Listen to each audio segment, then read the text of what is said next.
For the ninth problem on this second ACT practice test, in the 8-sided figure below, adjacent sides meet at right angles and the lengths given are in meters. What is the perimeter of the figure in meters? So recall that perimeter is just the length around the outside edges of your figure. So if we were to add up all of these outside side lengths, then we can figure out what the perimeter is. Now, what I would usually do is try and figure out what these missing side lengths are equal to. But for this particular problem, we don't have enough information to figure out what any of these individual lengths would be.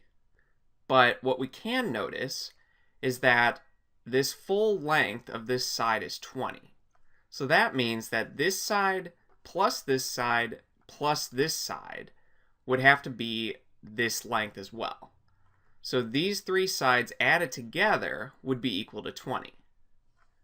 And we can apply the same idea to these missing side lengths here and here, since we know that at least on the left side we have 12 going up and then another 8 going up.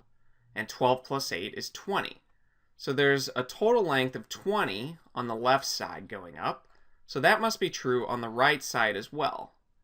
And this is actually why they tell us that all of the sides meet at right angles. It's so that we can figure out that the side lengths on the right, these two blue sides, these would add up to 20, since the sides on the right, 8 and 12, add up to 20 as well.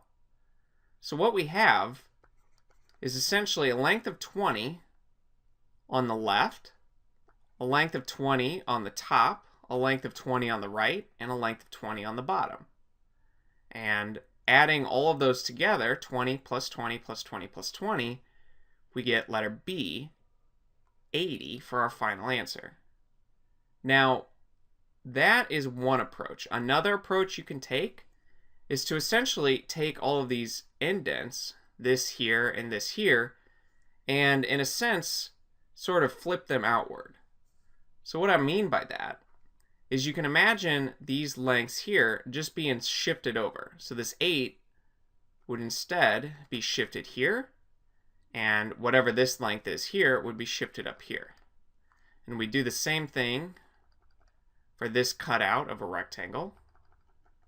We shift this length in green up here and shift this length in blue out to the right. And from here, it's much easier to see that you're dealing with a square.